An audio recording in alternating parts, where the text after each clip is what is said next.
ninakuabudu Baba, ninakuabudu Baba, ninakuabudu Baba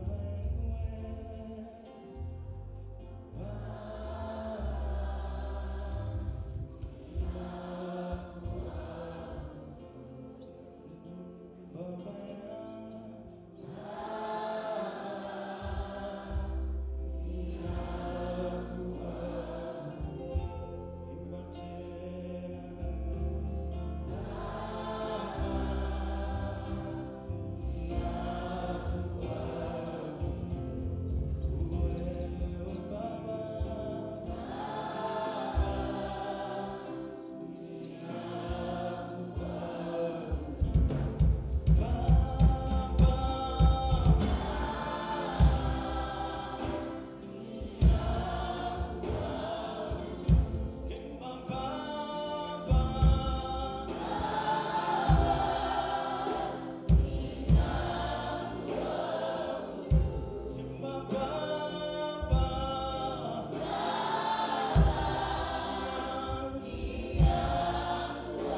wetu na Mungu wetu ketie milele.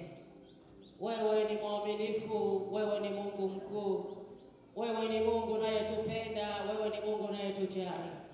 Ni muda mwingine Yesu tunaleta neno lako mbele za uso wako Bwana, kupitia mtumishi Yesu uliyemwandaa asubuhi njema ya leo. Yesu mwana wa Mungu uliye hai, tunalialika jina lako lenye nguvu na uweza, likaende na mtumishi wako, likanene pamoja naye Bwana.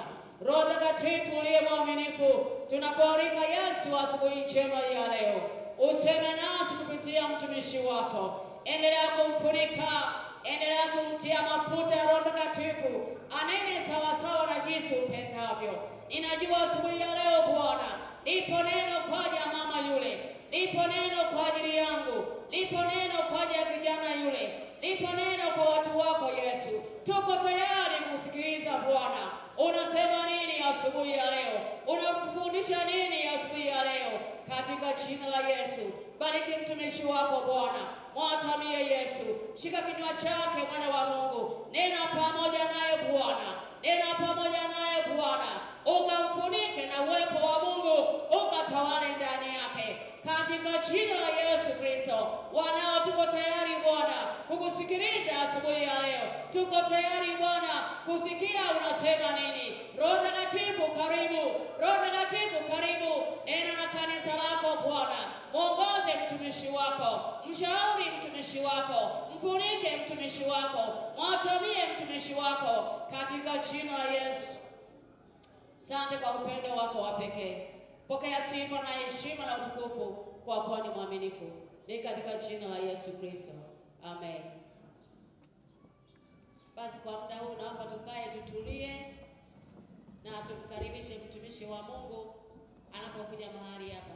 Karibu Mama Muna, Madam Muna, piga makofi na vigelegele. Tumekuwa na mwalimu wetu wiki yote hii, ametufundisha somo zuri la utakatifu. Inawezekana asubuhi ya leo na wewe iko zamu yako. Hebu sikiliza, kaa mkao mzuri wa kula na kunywa, usikilize Yesu anasema nini. Amina. Karibu mama. Mungu dakika kama ngapi wakati wenzetu wanaendelea kuingia, ili tutakapoanza tuanze kwa pamoja. Haleluya. Uwepo wako Bwana uwe nami. Naomba tusimame. Uwepo wako Bwana uwe nami. Uwepo wako Bwana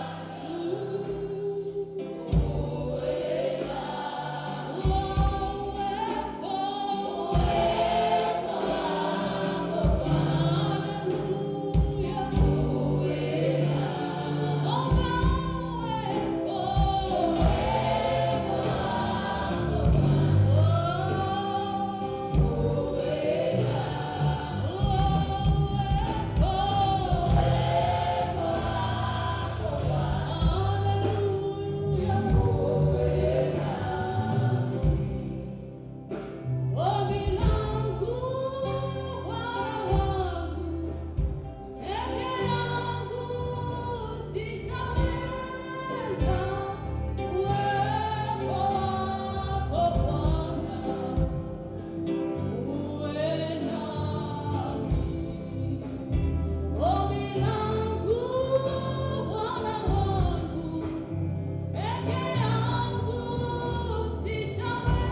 Haleluya kanisa.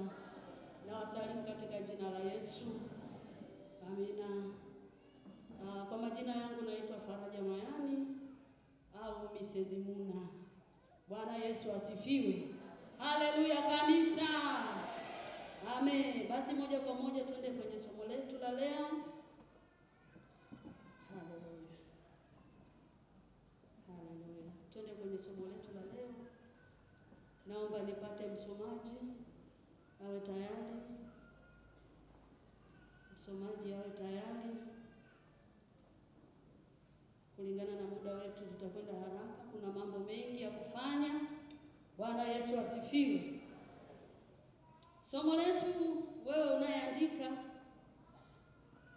andika, endelea kusubiri jibu sahihi toka kwa Bwana. Endelea kusubiri jibu sahihi kutoka kwa Bwana. Ndilo somo tutakalokuwa nalo asubuhi ya leo, ambalo imempendeza Mungu tutembee nalo kwa hizi dakika tutakuwa nazo. Kaa mkao wa kupokea. Bwana Yesu asifiwe. Usikubali kupitwa. Kaa mkao wa kupokea sehemu yako. Endelea kusubiri jibu sahihi kutoka kwa Bwana. Kusubiri ni nini? Kusubiri. Kusubiri ni hali ya mtu kukaa kwa tumaini au kwa tegemeo la kupokea kitu au jambo fulani. Kusubiri ni hali ya mtu kukaa kwa tumaini au tegemeo la kupokea kitu au jambo fulani. Neno kusubiri, wengine wanasema kungojea. Ninangoja, ninasubiri. Yote ni maneno yenye maana sawa. Bwana Yesu asifiwe. Katika maisha yetu kuna vitu vingi tunatamani Mungu atutendee, na tunaendelea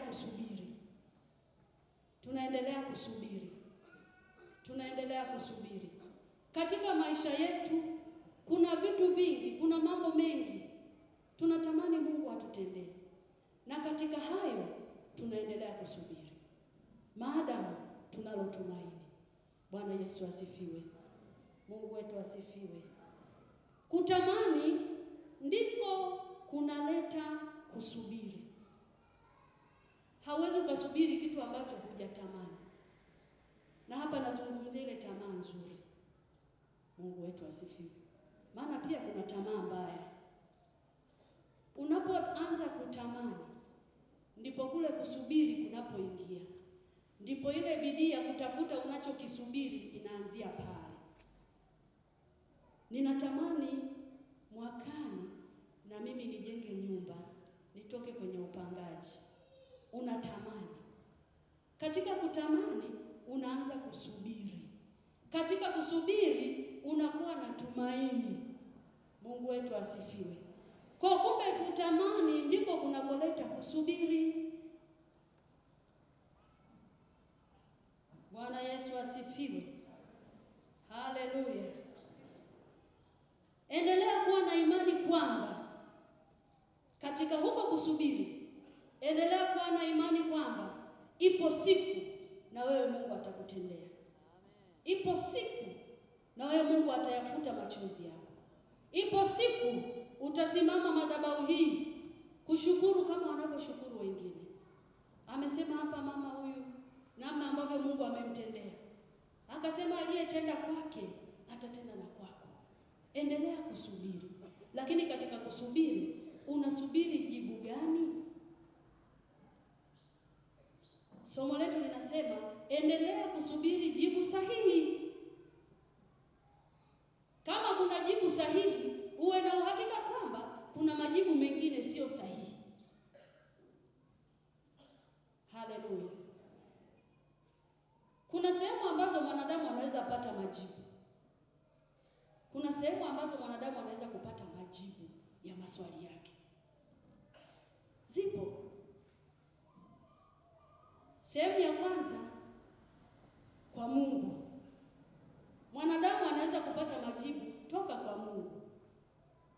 kutoka kwa Mungu. Sehemu ya pili ambayo mwanadamu anaweza kupata majibu kwa mwanadamu mwenzie. Hayo ni maeneo ambayo unaweza ukapata majibu. Sehemu ya tatu ambayo unaweza ukapata majibu, mtandaoni. Tuko kwenye ulimwengu wa mitandao. Mitandao nayo ina majibu. Kuna vitu watu wanauliza mle, wanapewa majibu. Nataka kufuga kuku, sijui wa mayai, sijui chanjo na nini. Mtu ana Google pale, anapata majibu. Ndio ulimwengu ulivyo sasa. Lakini je, ni sehemu gani ambayo unaweza ukapata majibu sahihi? Huko unakoenda kutafuta majibu, kuna majibu sahihi? Swala sio kwamba umepata jibu, umepata jibu sahihi. Kuna namna unaweza ukapata majibu sahihi. Hata kwa mwanadamu mwenzako unaweza ukapata majibu sahihi tu. Mtandaoni pia unaweza ukapata majibu sahihi tu. Bwana Yesu asifiwe.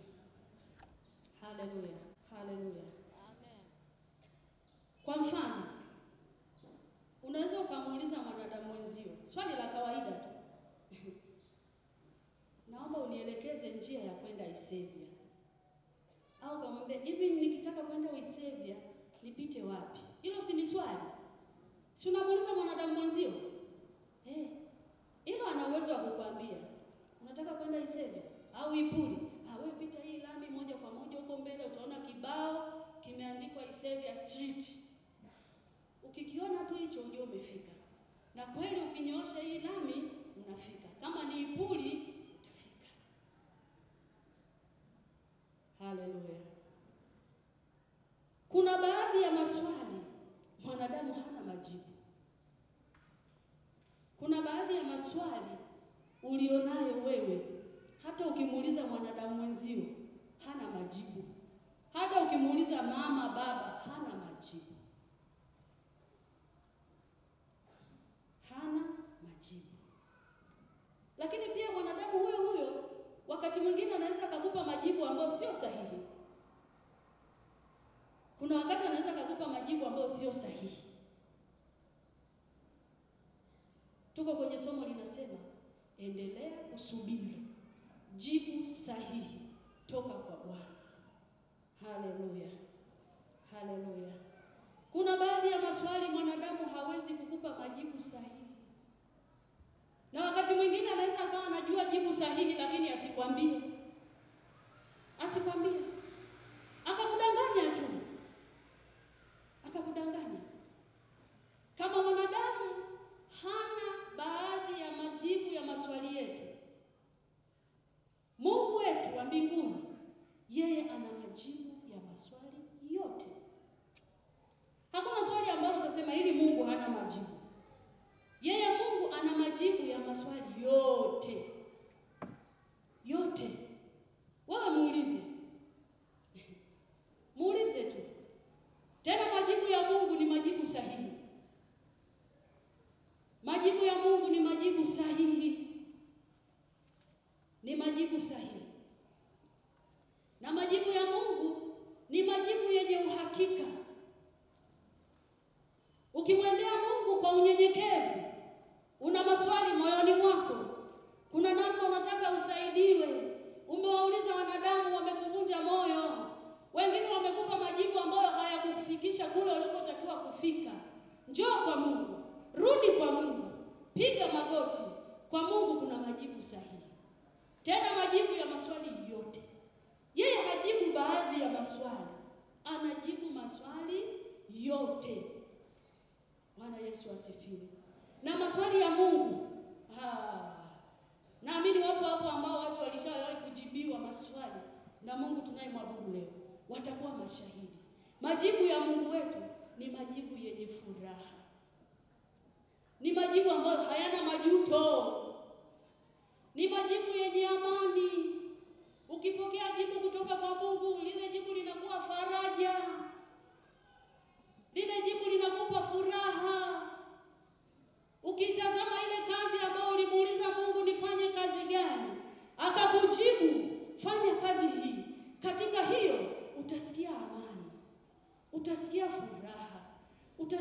kuburudika. Haleluya!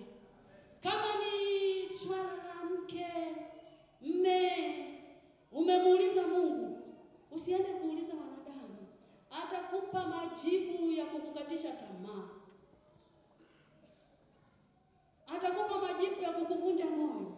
Baadhi ya majibu ya wanadamu yanaumiza. Ndio maana asubuhi ya leo tunajifunza ni mahali gani pa kupata majibu sahihi.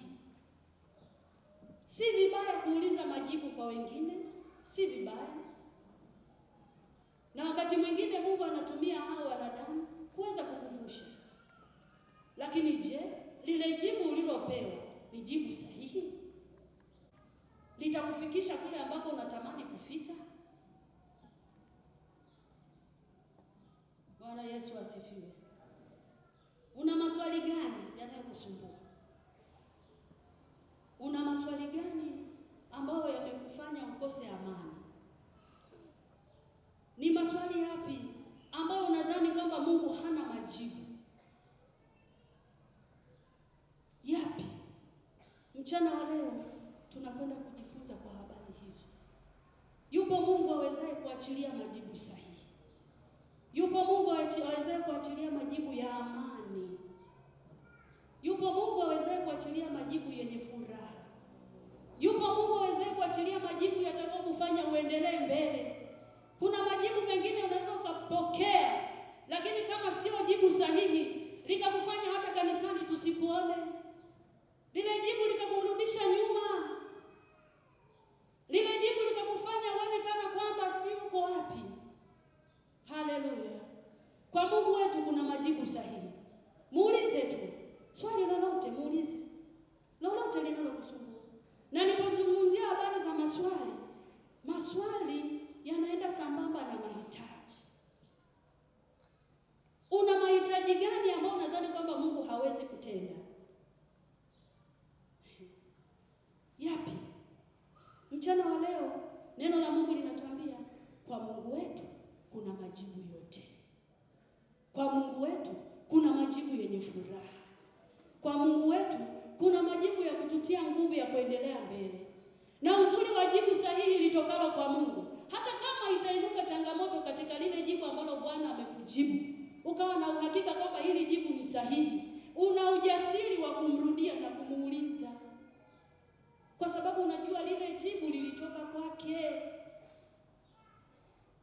Lakini kama ulitafuta majibu kwa namna nyingine, hata ujasiri wa kwenda mbele za Mungu kumuuliza huwezi. Lakini ukiwa na uhakika kwamba hilo jibu ulilopokea ni jibu sahihi kutoka kwa Mungu, bado utakuwa na ujasiri wa kumwendea huyu Mungu na kumuuliza kwamba Bwana, ulisema nianzishe hii biashara, nilikuuliza, nikakuomba unielekeze, lakini mbona sioni wateja? Mbona sioni kuinuka? Mbona sioni kufanya hivi? Yeye atakupa majibu sahihi. Atakuelekeza ufanye nini, maadamu lile jibu lilitoka kwake. Bwana Yesu asifiwe. Lakini kama jibu lilitoka kwingineko, ukakutana na changamoto, ujasiri wa kumwendea Mungu unakuwa mdogo. Unajua tu hapa nimefanikiwa au nimepata kwa ujanja wangu. Inapoinuka changamoto, ni ngumu kwenda mbele za Mungu kumwambia Mungu, angalia hii. Tunapata ujasiri wa kumwendea Mungu pale ambapo tunaamini ya kwamba hiki nilichofanya, haya ninayotenda, kazi hii, mke huyu, watoto hawa ni Mungu amenipa, maana nilimuomba, nilimuuliza. Bwana Yesu asifiwe. Twende tukaangalia Wakolosai 1:16. Wakolosai 1:16. Naomba atakayepata asome Wakolosai 1:16.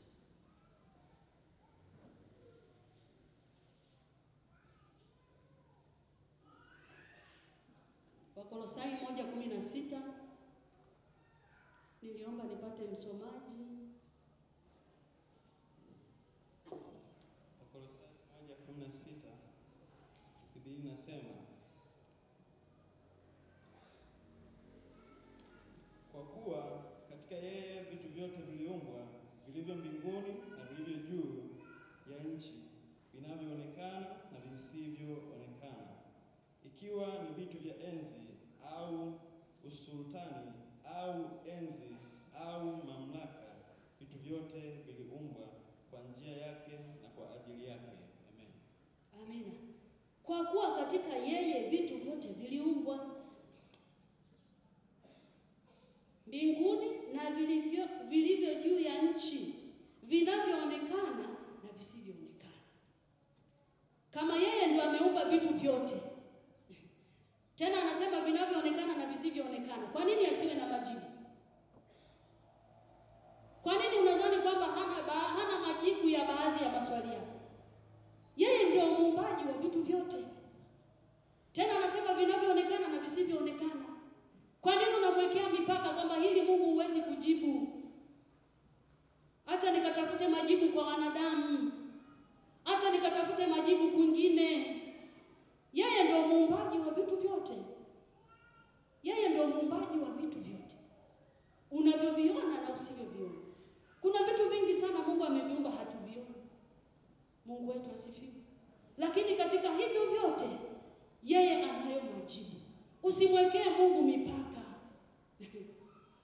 Usichague maswali ya kumuuliza Mungu yale ambayo unadhani kwamba haya Mungu anaweza, haya hawezi. Yeye anaweza yote, yeye yuko juu ya vyote. Haleluya!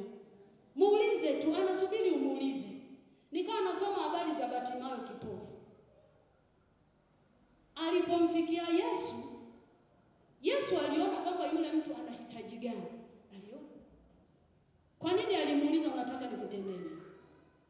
Kwa nini? Kwa nini? Unaweza kusema kama Mungu ana majibu ya maswali yote, sasa kuna haja gani ya kumuomba? Na anajua na anaona hata yaliyo siri. Alimuuliza Bartimayo, wataka nikutendee nini? Unafikiri alikuwa hajui hitaji lake? Alikuwa anajua, yeye ni Mungu. Bwana Yesu asifiwe. Anataka asikie kutoka kwako. Unamwamini kiasi gani katika lile unalotaka kutendea? Mungu wetu asifiwe. Akamwambia Bartimayo, wataka nikutendee nini? Lakini pia nilichojifunza kwa habari ya swali hili ambalo Yesu alimuuliza Bartimayo, nikajifunza wanadamu tuna maswali mengi na tuna mahitaji mengi ambayo Mungu tunaomba kwamba atutendee. Lakini unaweza ukawa na mahitaji 10. Katika yale mahitaji 10 kuna kipaumbele. Kuna kipaumbele. Unaweza ukamwona mhitaji kwa macho ya nyama ukasema huyu mtu anahitaji chakula. Anaonekana ana njaa. Ngoja nimpe chakula. Hujamuuliza. Unaweza ukampa chakula akamwambia wala mimi sina shida ya chakula baba. Mimi nina uhitaji nipate sehemu ya kujihifadhi. Nipate tu sehemu ya kuishi. Najua nikipata sehemu ya kuishi nitatafuta chakula. Ndio maana Yesu alimuuliza Bartimayo, unataka nikutendee nini? Bwana Yesu asifiwe. Yeye anasema ni Mungu wa vyote. Vyote. Yuko juu ya vyote. Kama yuko juu ya vyote na yeye ndio muumbaji wa vyote, uwe na uhakika kwamba yeye ana majibu sahihi.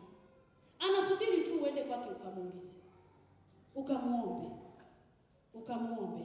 Aione hiyo imani yako kwake. Kwamba umemwamini kiasi gani mpaka umeenda kumuuliza. Umeona wanadamu wanaweza wakakudanganya. Umeona mitandao inaweza ikakudanganya. Ukaamini kwamba kwa Mungu kuna majibu sahihi. Na hakika utapokea.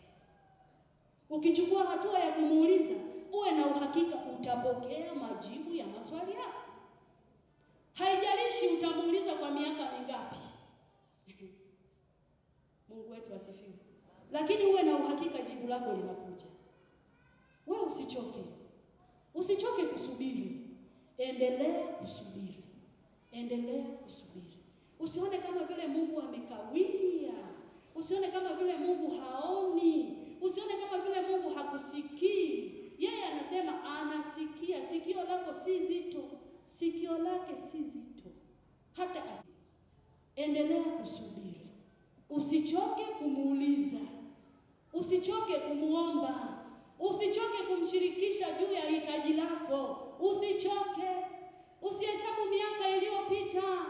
Wangapi miaka imepita lakini walipokea majibu ya mahitaji yao? Wangapi? Tuna ushuhuda wa watu wengi. Yamkini hata wewe ni miongoni mwao. Lipo swali ambalo ulikuwa kuna kitu ulikuwa una maswali ndani ya moyo wako na ulitamani upate majibu. Ukapiga magoti kumwomba Mungu na Mungu akaachilia majibu sahihi kwako. Una ushuhuda. Wewe ni shahidi. Iweje sasa leo hii uone kama vile Mungu hawezi kujibu hilo hitaji lako? Iweje? Iweje? Iweje leo hii uone kuchoka kumuuliza Mungu kwa habari ya maswali ulionayo ili aachilie majibu. Ili aachilie majibu. Kwamba Mungu ulisema utabariki kazi za mikono yetu. Inakuaje? Hilo si ni swali. Hilo si ni swali. Mungu ulisema na watoto wetu watazunguka meza. Watazunguka meza. Wako wapi? Mungu ninauliza, wako wapi? Wewe ulisema na wewe usemi uongo. Mungu wetu asifiwe. Endelea kusubiri. Endelea kusubiri, muujiza wako unakuja. Muujiza wako unakuja. Acha kuhangaika kutafuta majibu ambayo yatakuvunja moyo. Majibu ambayo yatakukatisha tamaa. Baadhi ya majibu ya wanadamu yanaumiza. Yanaumiza. Baadhi ya majibu ya wanadamu yanaweza yakakuondoa katika imani. Katika imani. Mtu anakuambia, hivi utaendelea kusubiri mpaka lini? Huyo ni mwanadamu. Utaendelea kusubiri mpaka lini? Huoni umri unaenda? Utaendelea kusubiri mpaka lini? Haleluya. Haleluya. Kwa Mungu wetu kuna majibu sahihi. Endelea kusubiri. Iwe ni kwa habari ya watoto. Watoto wako wanakusumbua. Mungu nilikuomba unipe watoto. Inakuwaje watoto wananitesa, wananisumbua, wamekuwa mwiba? Hata kama umeomba kwa miaka 10, 15, bado endelea kusubiri, muujiza wako unakuja. Tunamwona mwanamke Hana aliomba kwa mwaka mmoja. Biblia inasema naye akadumu katika kuomba. Tena akaumimina moyo wake kwa Bwana.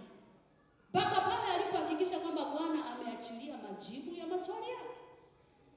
Kwa nini unakata tamaa? Kwa nini umechoka kusubiri? Kwa nini unaona kama Mungu amechelewa? Kwa nini unaona kama Mungu hakuoni? Kwa nini unaona kama Mungu ana upendeleo? Mungu hana upendeleo. Mungu hana upendeleo. Yeye anaachilia majibu yake kwa wakati sahihi. Anaachilia majibu yake kwa wakati sahihi.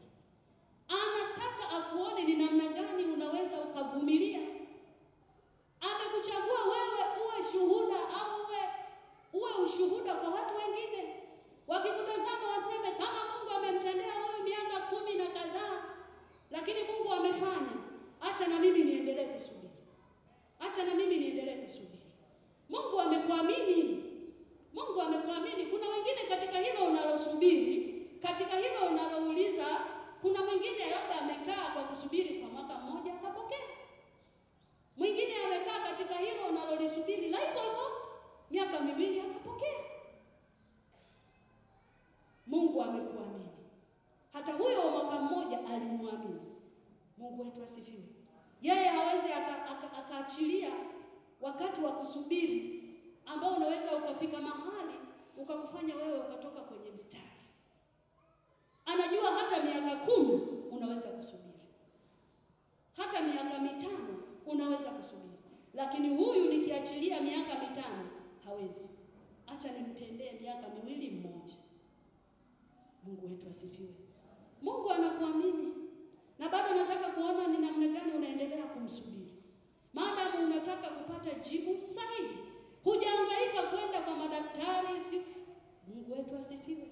Unaweza ukaenda kwa madaktari. Nina ushuhuda wa mama mmoja. Ninamfahamu. Alikuwa na changamoto ya uzazi. Alipata mtoto mmoja tu. Na umri wake kidogo ulikuwa umesogea. Amejaribu, yule mtoto wa kwanza alikaa miaka mingi kupata mtoto mwingine. Akawa ameenda kwa madaktari, anazunguka huku na kule, Madaktari wakamwambia, kwa namna tunavyoona kupata mtoto mwingine itakuwa kazi na inaweza isiwezekane kabisa. Hayo ni majibu ya mwanadamu. Tunavyoangalia hapa, kupata mtoto mwingine inaweza isiwezekane. Kwa kifupi, hakutakuwa na mtoto mwingine. Huyo uliyempata mshukuru Mungu. Hayo ni majibu ya wanadamu. Yule mama akakaa katika kusubiri. Hakukatishwa tamaa na majibu ya madaktari. Hakuona kwamba madaktari wameshasema hapa siwezi kupata, basi ngoja tu niendelee tu na mambo mengine. Madam aliendelea kumuuliza Mungu, Mungu, hili jibu nililopata kweli ni jibu sahihi? Kwamba wewe huna uwezo wa kunipa watoto wengine? Mungu asikiaye maombi yetu na atendaye zaidi ya vile ambavyo wanadamu wanafikiri kwamba Mungu hawezi kutenda. Akaachilia mtoto. Akaachilia mtoto. Hatua ya kwanza aliachilia ujauzito. Kabla ya mtoto sikuna ujauzito aliachilia ujauzito kwa yule mama. Yule mama akasema, nitaenda kwa yule daktari. Hapa Tabora. Nitaenda kwa yule daktari nikamuonyeshe, nikamwambie kwamba ulisema haiwezekani baba. Mungu amenitendea. Na kweli alienda kwa yule daktari. Hospitali za baba. Akaenda, yule daktari alishangaa. Akasema, kweli. Na uzuri yule daktari ameokoka. Mungu wetu asifiwe. Haleluya. Yule mama akapokea mtoto. Yale ambayo wanadamu walimwambia kwamba hayawezekani, kwa Mungu yakawezekana. Ni jambo gani ambalo umekatishwa tamaa na wanadamu? Lipi? Mchana wa leo endelea kusubiri. Usiogope. Endelea kuomba. Usichoke. Kuna wakati mwingine katika kusubiri kuna kuchoka. Usichoke. Kama Hana hakuchoka, na wewe usichoke. Mungu wetu asifiwe. Kama Bartimayo kipofu hakuchoka kuita Yesu, anamkatisha tamaa, wewe nyamaza, rudi nyuma. Anaendelea kupaza sauti mpaka pale muujiza wake ulipotokea. Kwa nini wewe unakata tamaa? Kwa nini unaona kama kusubiri? Jibu lako linakuja. Tena si jibu tu, jibu sahihi. Jibu sahihi lililobeba furaha, lililobeba amani, lililobeba kuendelea mbele. Kuna namna Mungu anavyotutendea, tunapata nguvu ya kuendelea mbele. Kwamba Mungu aliyenitendea hili, ninaamini hata lile lijalo atatenda. Unapata nguvu ya kuendelea mbele. Mimi wanaambia watu, hata tu twende kanisani. Tunajua ni namna gani Mungu ametutendea. Tunajua ni namna gani Mungu ametutoa. Wengine saa hii tungekuwa tumeshapoteza majina au tungekuwa tumeshabadilishiwa majina. Haleluya. Acha tuendelee kumtafuta Mungu wetu. Acha tuendelee kuja hemani mwake kumwadhimisha na kumsifu. Tunajua ni wapi ametutoa. Mungu wetu asifiwe. Kwa yale anayotutendea, tunaendelea kupata nguvu. Yale majibu sahihi anayoachilia kwetu, tunaendelea kupata ujasiri wa kumwendea. Hata kama kuna mengine tunahitaji, bado tunakuwa na ujasiri wa kumwendea. Mungu wetu asifiwe. Usikate tamaa, endelea kusubiri. Jibu lako linakuja.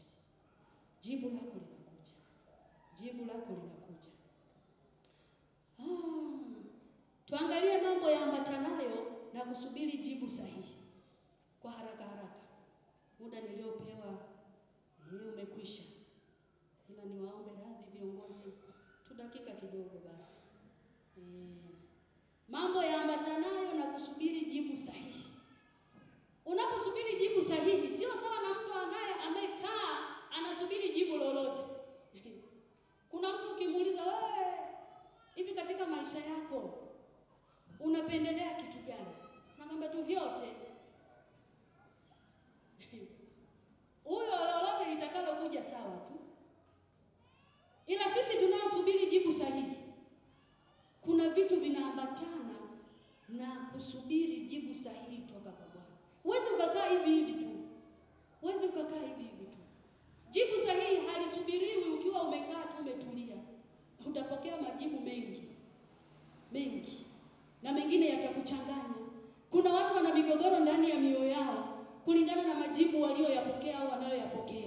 wanashindwa kujua waende wapi, waelekee wapi. Tulia kwa Mungu, atakupa jibu sahihi, atakupa jibu sahihi. Wewe endelea kusubiri. Mungu wetu asifiwe. Mambo yaambatanayo na kusubiri jibu sahihi. Kusubiri jibu sahihi kunaambatana na maombi. Kusubiri jibu sahihi kunaambatana na maombi au kuomba. Usiseme unasubiri jibu sahihi kutoka kwa Bwana alafu kuombi. Lazima uombe. Lazima uombe. Ndio ile kumuuliza Mungu. Kumuuliza Mungu ni kuomba. Ili upate jibu sahihi lazima kusubiri kwako kuambatane na maombi. Mungu wetu asifiwe. Samueli wa kwanza mstari wa kwanza, sura ya kwanza mstari wa 12 na 13. Twende haraka kidogo. Samueli wa kwanza sura ya kwanza mstari wa 12 mpaka 13. Karibu msomaji. Samueli wa kwanza sura ya kwanza. Ni habari ambazo tunazifahamu, mara nyingi tumekuwa tukizisoma. Karibu. Samueli wa kwanza sura ya kwanza mstari wa 12 mpaka 13. Biblia inasema, ikawa hapa alipodumu kuomba mbele za Bwana, Eli akamwangalia kinywa chake. Basi Hana alikuwa akinena moyoni mwake, midomo yake tu ilionekana kama anena, sauti yake isisikiwe. Kwa hiyo huyo Eli alimdhania kuwa amelewa. Mstari wa 14. Ndipo Eli akamwambia, je, utakuwa mlevi hata lini? Achilia mbali divai yako. Mstari wa 15. Utaishia hapo. Ikawa hapo alipodumu kuomba. Alipodumu kuomba. Kudumu ni ile hali ya kuendelea. Sio kuomba kwa muda mchache hapo baadaye unatulia.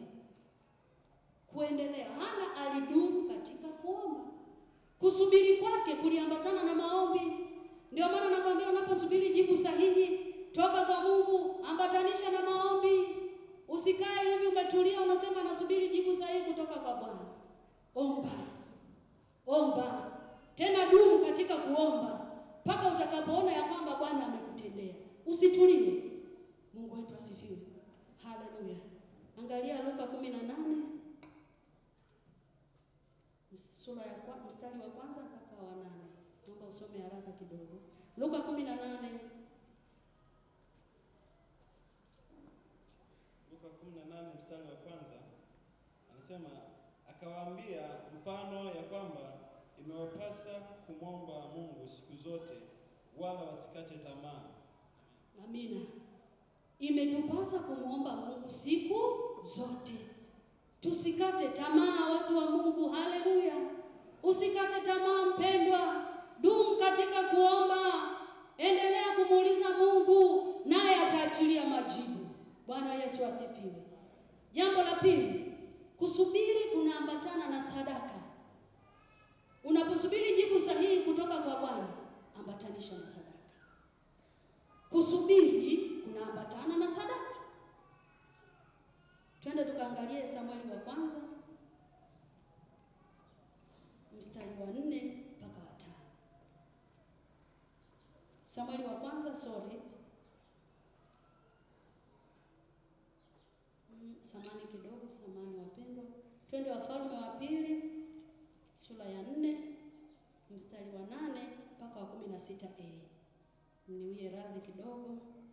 Wafalme wa pili sura ya 4 mstari wa 8 inasema, hata ikawa siku moja Elisha alikwenda Shenemu, na huko kulikuwa na mwanamke mmoja mwenye cheo, naye akamshurutisha aje ale chakula. Ikawa kila alipopita njia ile huingia kula chakula. Amen. Mungu wetu asifiwe. Ukiendelea pale chini utaona namna gani yule mwanamke alipotoa sadaka kwa Elisha. Sadaka. Alikuwa nani ana uhitaji? hana mtoto. Kusubiri kwake akaambatanisha na sadaka yake akaielekeza kwa mtumishi wa Mungu, akamwambia wewe unapita unapata chakula. Akaona hiyo haitoshi, akamwandalia chumba. Hizo zote ni sadaka. Akamwandalia chumba kwamba utakaa hapa. Alitoa sadaka ya chakula, alitoa sadaka ya malazi. Mungu wetu asifiwe. Kusubiri jibu sahihi kunaambatana na sadaka. Usichoke kutoa sadaka. Yamkini wewe mwanamke alitoa sadaka nyingi, sio hizo tu, lakini hakuchoka. Katika sadaka kuna majibu. Katika sadaka kuna majibu. Katika sadaka kuna majibu. Mungu wetu asifiwe. Jambo la tatu, kusubiri kunaambatana na kukaa mahali sahihi. Unaposubiri jibu sahihi kutoka kwa Bwana, kaa mahali sahihi. Kaa mahali sahihi. Usiseme nasubiri Bwana anitendee, alafu hauko mahali sahihi. Utapitwa na huo muujiza. Tunamwona Bartimayo kipofu. Aliposikia habari za Yesu, akajua kwamba Yesu atapita njia hii. Alienda kukaa mahali sahihi. Kwamba hapa ninapokaa, hata kama sitamuona, zile kelele za shangwe nitazisikia. Mungu wetu asifiwe. Akaenda akakaa mahali sahihi. Akasema hapa lazima atapita. Na atakapopita lazima nitamwita, nitaomba. Mungu wetu asifiwe. Kaa mahali sahihi upate jibu sahihi. Acha kuhangaika, mara ukae huku, mara ukae kule. Tulia mahali sahihi, upate jibu sahihi. Nikapata mfano. Wengi karibia wote tumeshawahi kusafiri. Kuna mtu anakata tiketi, anaenda kukaa nyumbani kwamba anasubiri basi. Niko nyumbani nasubiri basi, umekata na tiketi. Inawezekana? Msafiri anakaa mahali sahihi ambapo anajua gari hapa itafika, nitapanda. Standing mahali sahihi.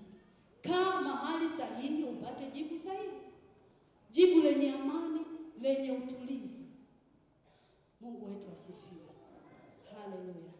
Samueli wa kwanza sura ya kwanza mstari wa 7. Samueli wa kwanza sura ya kwanza mstari wa 7.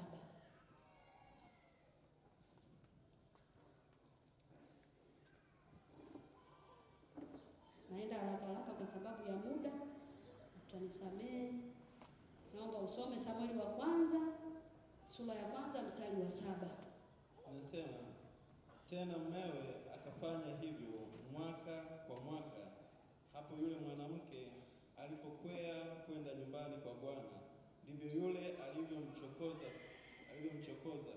Basi kwa hiyo yeye akalia asile chakula. Amen. Huyu ni Hana. Alikaa mahali sahihi hekaluni. Muda mwingi alikuwa hekaluni. Lile teso lilikuwa limemuumiza kwa muda mrefu. Akaona hapa nitaumia hivi mpaka lini? Acha nimimine moyo wangu kwa Bwana mpaka pale Bwana atakapoachilia majibu. Mungu wetu asifiwe. Kaa mahali sahihi. Kaa mahali sahihi upokee majibu sahihi.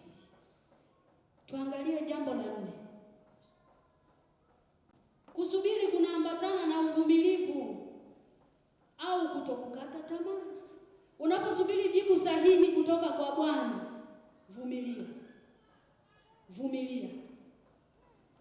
vumilia changamoto zitakazojiinua katika kusubiri kwako. Vumilia. Kuna maneno magumu yatainuka kwako wakati unapoendelea kusubiri jibu sahihi. Vumilia. Mwambie Mungu, nipe moyo wa kuvumilia. Wanadamu wapo na wana maneno mengi, mengine yanaumiza, mengine ni machungu kama shubiri. Yaani unashindwa hata kulimeza. Vumilia.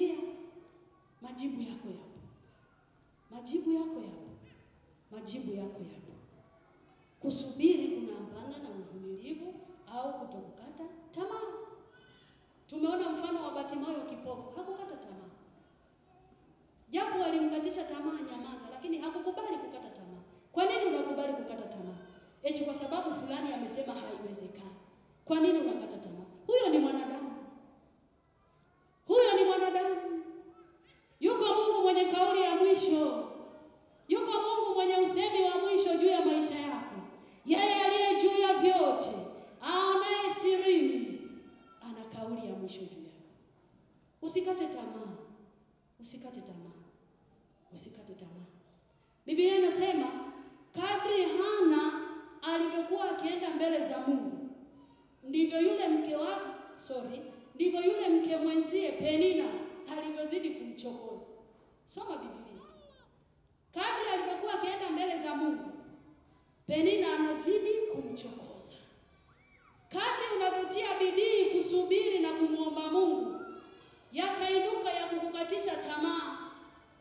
Unatoka kwenye maombi, unafika nyumbani, unapita njiani, unakutana na neno gumu. Neno gumu. Utaomba mpaka lini wewe? Ndio umetoka kwenye maombi. Hayo mambo Hana alikutana nayo, lakini hakukata tamaa. Kadri alivyokuwa akimwomba Mungu, ndivyo ambavyo yule mke mwenzie Penina alikuwa anamchokoza. Na kuchokoza ni neno ambalo limeficha baadhi ya vitu. Kuchokoza, kusema maneno magumu.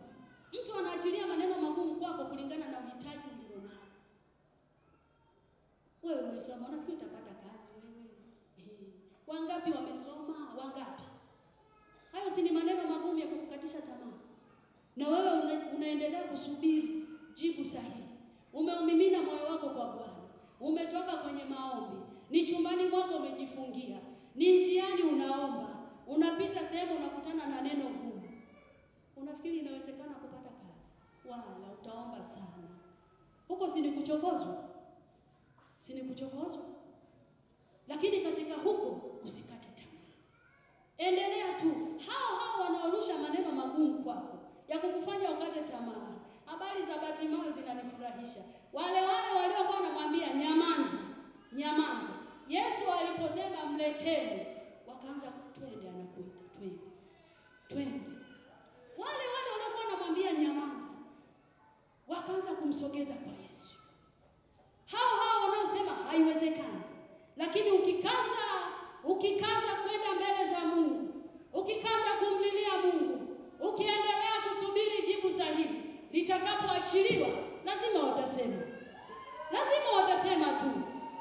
Na wanasema vile ili kuthibitisha kwamba kumbe Mungu anaweza. Watasema, walikukatisha tamaa, walisema haiwezekani, itakapowezekana watasema. Subiri, usichoke.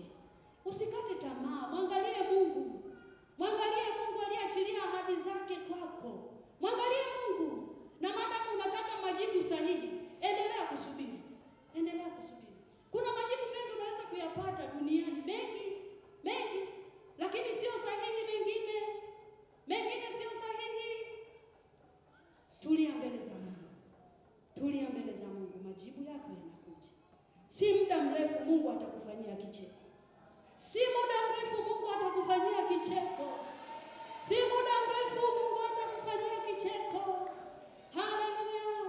Kwa Sara ilionekana haiwezekani, na walikuwepo yamkini waliomcheka kwamba unaona imekuwa hivi, lakini Mungu alipomwachilia muujiza, ilikuwa ni kicheko tu kwa Sara. Ilikuwa ni kucheka tu kwamba Bwana amenifanyia kicheko. Mungu akaachilia kicheko mchana wa leo kwa yale unayoyasubiri. Mungu akaachilia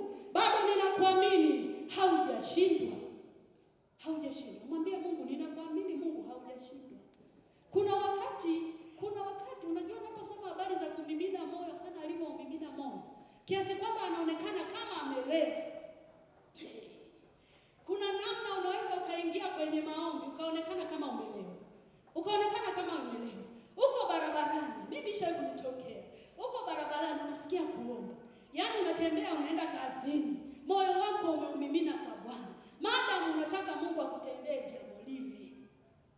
Mungu wetu asifiwe. Mungu wetu asifiwe. Kwa kusubiri kunaambatana na uvumilivu. Tukamalizie pointi ya mwisho. Pale kwenye kusubiri kunaambatana na uvumilivu, andika Marko 10:48. Hatutasoma kulingana na muda. Marko 10:48. Marko 10:48, lakini pia Zaburi 40 mstari wa kwanza. Anasema nalimngoja Bwana kwa nini? Zaburi 40 mstari wa kwanza anasema nalimngoja Bwana kwa nini? Kwa saburi, kwa uvumilivu. Mungu wetu asifiwe. Pointi ya mwisho, kusubiri jibu sahihi kunaambatana na utulivu. Utulivu. Maadamu unataka jibu sahihi, tulia kwa Bwana. Tulia kwa Bwana upate jibu sahihi. Tulia kwa Bwana. Kusubiri kunaambatana na utulivu. Mungu wetu asifiwe. Acha kuhangaika. Umehangaika, imetosha. Imetosha. Imetosha. Umebadili hospitali, imetosha. Tulia kwa Bwana. Tulia kwa Bwana. Achilie jibu sahihi. Umeanza biashara nyingi haziendelee. Nyingi. Unafanya hii haiendi, na haiendi. Unaanguka, tunaanguka. Nenda magotini kwa utulivu. Mwambie Mungu yatosha. Yamkini zile biashara nilianzisha kwa akili zangu. Ninarudi. Naomba jibu sahihi. Naomba jibu sahihi. Naomba jibu sahihi. Unashangaa Mungu anaachilia jibu. Unapata wazo la kufanya biashara. Ile biashara inasimama, inaendelea kwa kiwango ambacho unasema mbona kama nilichelewa? Mbona kama nilichelewa? Mungu wetu asifiwe. Tulia. Utulivu unaleta jibu sahihi. Utulivu unaleta jibu sahihi. Tunaenda kumaliza mchana wa leo. Endelea kusubiri jibu sahihi kutoka kwa Bwana. Ni kitu gani unatamani Mungu akutendee? Unajua. Na Mungu aonaye sirini anajua. Lakini anasubiri utamke. Anasubiri uombe. Ukisoma ile Isaya 43 anasema, tuhojiane, si ndio? Bwana Yesu asifiwe. Anasubiri useme. Anasubiri useme. Anasubiri umuombe ili aione imani yake kwako. Kwamba unamwamini kwa kiasi gani. Usichoke kuomba. Naomba tusimame. Naomba tusimame. Usichoke kuomba mpendwa. Bado haijatokea, lakini itatokea tu. Itatokea tu. Wewe endelea kusubiri. Ni kama kuna ukame, lakini mvua itanyesha tu. Itanyesha. Itanyesha. Yeye aliyenyesha mvua kwa wengine atanyesha na kwako. Atanyesha na kwako. Endelea kusubiri. Mungu wetu asifiwe. Wewe unajua ni jambo gani ambalo unatamani Mungu akutendee? Mchana wa leo. Unatamani Mungu akutendee? Ni maswali gani ambayo umekuwa nayo kwa muda mrefu bado hujapata majibu? Mchana wa leo yapo majibu kwa ajili yako. Wewe amini tu. Yapo majibu kwa ajili yako. Haleluya. Haleluya. Tunakwenda mbele za Mungu mchana wa leo. Tumwambie Bwana, tumekungoja kwa uvumilivu. Tunaendelea kusubiri mbele zako. Karibu praise. Karibu praise. Wakati tunamalizia, tukamwambie Mungu, Baba, tunasubiri. Tuna maswali mengi hayana majibu. Tumekuja kwako mchana wa leo ili tuweze kupata majibu. Na mengine yametutesa kwa muda mrefu, mengine yametuumiza, mengine yameleta majeraha. Watu wakitusema vibaya tunaumia, lakini bado tumekaza katika kusubiri. Mungu, sitatoka hapa mpaka unitendee. Bwana Yesu asifiwe. Twende tukamwambie Mungu mchana wa leo, Baba, achilia majibu. Yesu, achilia majibu. Yesu, achilia majibu. Yesu, achilia majibu. Karibu praise. Karibu praise. Wakati wanaimba, nikualike mbele wewe ambaye unatamani watumishi wa Mungu waachilie maombi kwako. Watumishi wa Mungu waachilie maombi kwako. Niachie nafasi hii. Madhabahuni kuna nguvu. Niachilie nafasi hii. Wewe ambaye unatamani Mungu atende jambo kwako mchana wa leo,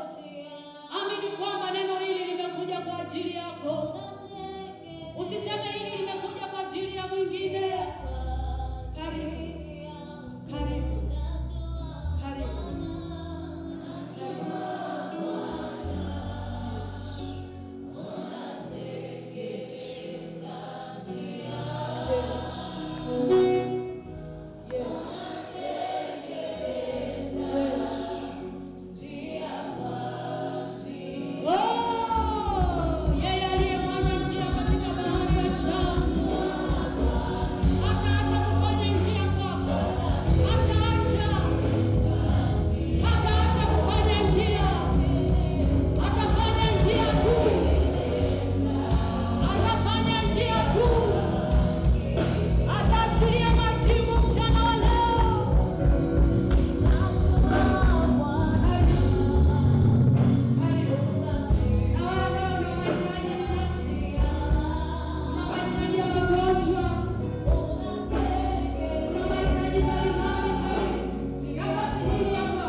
Achilia